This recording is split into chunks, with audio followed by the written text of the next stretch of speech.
Big boss താരം ഫിറോസ് ഖാനും മറ്റൊരു നടിയും തമ്മിൽ പാർട്ടിക്കിടെ ചുംബിച്ചുവെന്ന സജന നൂറിന്റെ ആരോപണം തള്ളി സംഭവത്തിലെ നടി തന്നെ നേരിട്ട് രംഗത്ത്. സജന പറഞ്ഞ കാര്യങ്ങൾ പൂർണ്ണമായും അവാസ്തവമാണെന്നും തന്റെ സമ്മതമില്ലാതെ ഫിറോസ് ഖാൻ മോശമായി പെരുമാറുകയായിരുന്നുവെന്നും നടി വ്യക്തമാക്കുന്നു. കൊറോണയ്ക്ക് മുമ്പ് ടെലികാസ്റ്റ് ചെയ്തിരുന്ന TV പ്രോഗ്രാമിനിടെ ചെന്നൈയിൽ വെച്ചാണ് ഈ സംഭവം നടന്നതെന്ന് നടി പറയുന്നു. ഷൂട്ടിന് ശേഷം ചില സീനിയർ ആർട്ടിസ്റ്റുകൾ സംഘടിപ്പിച്ച പാർട്ടി നടിയുടെ റൂമിലാണ് നടന്നത്. അന്ന് പുതുമുഖമായതിനാൽ തനിക്കത് എതിർക്കാൻ കഴിഞ്ഞില്ലെന്ന് നടി പറയുന്നു.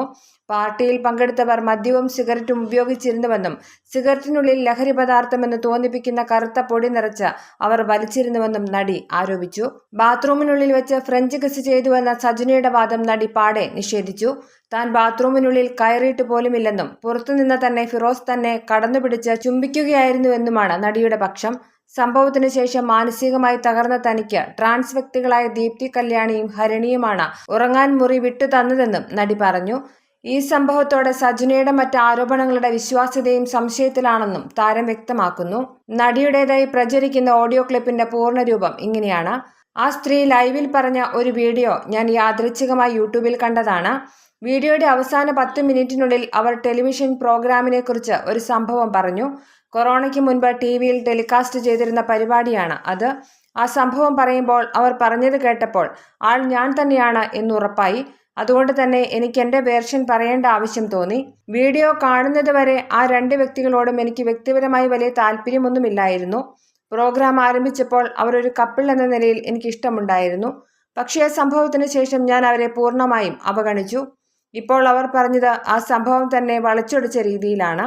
ആ സമയത്ത് ഷൂട്ടിംഗ് ചെന്നൈയിൽ സ്റ്റുഡിയോയിലായിരുന്നു. ഞങ്ങൾ സ്റ്റുഡിയോയ്ക്ക് അടുത്തുള്ള ഹോട്ടലിൽ താമസിച്ചിരുന്നു. 2 പേർ വീതം റൂം ഷെയർ ചെയ്യേണ്ടി വന്നിരുന്നു. ഞാൻ മറ്റൊരു പെൺകുട്ടിയുമായി റൂം ഷെയർ ചെയ്തിരുന്നു. ഞങ്ങൾ 2 പേരും മദ്യമോ സിഗരറ്റോ യാതൊരു ലഹരി പദാർത്ഥങ്ങളും ഉപയോഗിക്കാത്തവരാണ്. ഷൂട്ട് വളരെ ഹെക്ടിക് ആയിരുന്നു. ചില സീനിയർ ആർട്ടിസ്റ്റുകൾ ഷൂട്ടിന് ശേഷം റിലാക്സ് ചെയ്യാൻ ഒരു പാർട്ടി നടത്താൻ തീരുമാനിച്ചു. അതിനവർ ഞങ്ങളുടെ റൂം തിരഞ്ഞെടുക്കുകയായിരുന്നു. അന്ന് ഞങ്ങൾ പുതുമുഖങ്ങളായതിനാൽ നോ പറയാൻ ധൈര്യമുണ്ടായിരുന്നില്ല. ഇന്നായിരുന്നുവെങ്കിൽ ഞാൻ തീർച്ചയായും നിരസിച്ചേനെ. പാർട്ടിയിൽ മദ്യപാനവും സിഗരറ്റ് വലിയും ഉണ്ടായിരുന്നു. പറയുമ്പോൾ എല്ലാം പറയണമല്ലോ. എല്ലാം തുറന്നു പറയുന്നവർ ചിലത് മാത്രം ഒളിച്ചു വച്ചിട്ട് കാര്യമില്ല. ഇവർ സിഗരറ്റിനുള്ളിൽ ഗുളിക പോലെ എന്തോ പൊടിച്ചിട്ട് ചുരുട്ടി വലിക്കുന്നത് ഞാൻ കണ്ടതാണ്. റൂമിലെ ലൈറ്റുകൾ ഓഫ് ചെയ്ത് DJ ലൈറ്റ് പോലെ ലൈറ്റിംഗ് ഒരുക്കി മ്യൂസിക് വെച്ച് ഡാൻസ് ചെയ്തുകൊണ്ടുള്ള ഒരു പാർട്ടിയായിരുന്നു. ഞാനും എൻ്റെ റൂംമേറ്റും അതിൽ പങ്കെടുത്തില്ല. ഞങ്ങൾ ബെഡിൽ ഇരിക്കുകയായിരുന്നു. എന്നെ പലതവണ മദ്യപിക്കാനും സിഗരറ്റ് വലിക്കാനും നിർബന്ധിച്ചു. പക്ഷെ ഞാൻ നിരസിച്ചു. ഈ വ്യക്തികൾ തമ്മിൽ വളരെയധികം ഇൻറ്റിമേറ്റായി പെരുമാറുന്നുണ്ടായിരുന്നു. ഞാൻ അതൊന്നും ശ്രദ്ധിക്കാതെ നിസ്സംഗമായി ഇരിക്കുകയായിരുന്നു. ഈ സമയത്ത് ഇപ്പോൾ വീഡിയോ ഇട്ട വ്യക്തിയുടെ ഭർത്താവ് എന്നോട് മദ്യപിക്കാനും സിഗരറ്റ് വലിക്കാനും നിർബന്ധിച്ചു. ഞാനത് നിരസിച്ചിട്ടും അദ്ദേഹം വിട്ടില്ല. എന്നെ നിർബന്ധിച്ചുകൊണ്ടേയിരുന്നു. ഞാൻ വലിക്കില്ല കുടിക്കില്ല എന്ന് പറഞ്ഞു. എനിക്കൊന്ന് ബാത്റൂമിൽ പോയി വന്നാൽ മതി എന്ന അവസ്ഥയിലായിരുന്നു ഞാൻ. ആ വ്യക്തി എൻ്റെ കയ്യിൽ കടന്നു പിടിക്കുകയും സിഗരറ്റ് എൻ്റെ ചുണ്ടോട് അടുപ്പിക്കാൻ പോകുന്നത് പോലെ വരികയും ചെയ്തു. എനിക്ക് പ്രതികരിക്കാൻ പോലും കഴിയുന്നതിന് മുൻപ് അയാൾ പെട്ടെന്ന് എന്നെ കിസ് ചെയ്തു. ഞാൻ ആകെ പാനിക്കായിപ്പോയി. ഞാൻ അന്ന് കുറച്ചുകൂടി ചെറുപ്പമാണ്, പുതുമുഖമാണ്. ഇന്നത്തെ അവസ്ഥയാണെങ്കിൽ ഞാൻ രൂക്ഷമായി പ്രതികരിച്ചേനെ. പക്ഷെ അപ്പോൾ എന്ത് പറയണം എന്നറിയാൻ പറ്റാത്ത അവസ്ഥയായിപ്പോയി. നമ്മളൊട്ടും പ്രതീക്ഷിക്കാത്ത ഒരാളിൽ നിന്ന് മോശമായ ഒരു പെരുമാറ്റം പെട്ടെന്നുണ്ടാകുമ്പോൾ ആരും ഒന്ന് പതറിപ്പോകും. ഞാനും അക്ഷരാർത്ഥത്തിൽ ഷോക്കായിപ്പോയി. അയാളുടെ പെരുമാറ്റം കണ്ടപ്പോൾ കള്ളു കുടിച്ചിട്ടാണ് എന്നാണ് എനിക്ക് തോന്നിയത്. എന്തു ചെയ്യണമെന്നറിയാതെ പകച്ചു നിന്ന ഞാൻ നേരെ എൻ്റെ സുഹൃത്തിൻ്റെ അടുത്തേക്ക് നീങ്ങി. അതേസമയം തന്നെ ഈ സ്ത്രീ ബാത്റൂമിൽ കയറി വാതിലടച്ചിരുന്നു. കണ്ണാടിയിലൂടെ അവർ എല്ലാം കാണുന്നുണ്ടായിരുന്നു. അവരുടെ ഭർത്താവ് എന്നോട് മോശമായി പെരുമാറുന്നത് അവർ വ്യക്തമായി കണ്ടു. എന്നിട്ടും അപ്പോഴൊന്നും അവർ പ്രതികരിച്ചില്ല.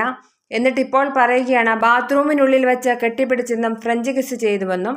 സത്യം പറയട്ടെ, ആ ബാത്റൂമിന്റെ വാതിൽപ്പടി പോലും ഞാൻ ചവിട്ടിയിട്ടില്ല. അതിന്റെ അകത്തേക്ക് കടക്കാൻ പറ്റുന്നൊരു സാഹചര്യമേ അവിടെ ഉണ്ടായിരുന്നില്ല. ഞാൻ പുറത്താണ് നിന്നിരുന്നത്. എല്ലാം കണ്ടുകൊണ്ട് അകത്തു കയറി വാതിലടച്ച ആ സ്ത്രീ കുറച്ചു കഴിഞ്ഞ് പുറത്തു വന്നപ്പോൾ കണ്ട കാഴ്ച അതിശയിപ്പിക്കുന്നതായിരുന്നു. ഒന്നും സംഭവിക്കാത്ത മട്ടിൽ ഹായ് ഒക്കെ പറഞ്ഞ് ഡാൻസും കളിച്ച് ചില്ല് ചെയ്തുമാണ് അവർ വന്നത്. പക്ഷെ ആ മനുഷ്യൻ നേരെ തിരിച്ചായിരുന്നു. നനഞ്ഞ പടക്കം പോലെ, അല്ലെങ്കിൽ വെള്ളത്തിൽ മുക്കിയ കോഴിയെപ്പോലെ അയാൾ ആകെ സൈലന്റ് ആയിപ്പോയി. ആ ഒരു സാഹചര്യത്തിൽ എനിക്ക് അവിടെ അധികം നേരം നിൽക്കാൻ തോന്നിയില്ല. ഈ സംഭവത്തിന് ശേഷം അവർ എന്നോട് ഒന്നും ചോദിക്കാനോ സംസാരിക്കാനോ വന്നതുമില്ല. ആകെ അസ്വസ്ഥത നിറഞ്ഞ ഒരു അനുഭവമായിരുന്നു അത്. ഈ സംഭവത്തിന് ശേഷം ആകെ തകർന്നു പോയ എന്നെ കൂടെയുണ്ടായിരുന്ന ദീപ്തിയും ഹരിണിയുമാണ് ആശ്വസിപ്പിച്ചത്.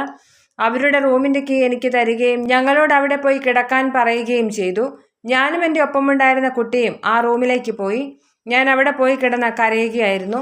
ഇക്കാര്യം അന്ന് തന്നെ എൻ്റെ വീട്ടിലും അടുത്ത സുഹൃത്തുക്കളോടും ഞാൻ പറഞ്ഞിട്ടുണ്ട്. ഇപ്പോൾ ആ സ്ത്രീ വീഡിയോയിൽ പറഞ്ഞത് പൂർണ്ണമായും തെറ്റായ രീതിയിലാണ്. എൻ്റെ പേരെടുത്ത് പറയാതെയെങ്കിലും എന്നെ ഉൾപ്പെടുത്തി കഥ പറയുന്നത് തെറ്റാണ്. അവർക്കും അവരുടെ ഭർത്താവിനും ഇടയിൽ പ്രശ്നമുണ്ടെങ്കിൽ അത് അവരുടെ വ്യക്തിപരമായ കാര്യമാണ്. അതിൽ എന്നെ ഉൾപ്പെടുത്തേണ്ട കാര്യമില്ല.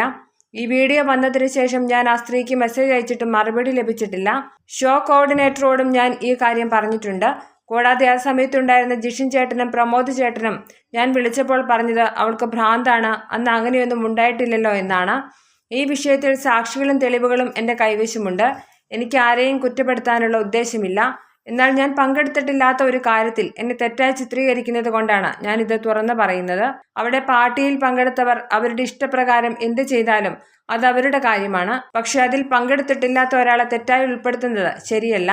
എനിക്ക് ഈ വിഷയത്തിൽ കൂടുതൽ വിവാദങ്ങളിൽ പങ്കെടുക്കാൻ താല്പര്യമില്ല.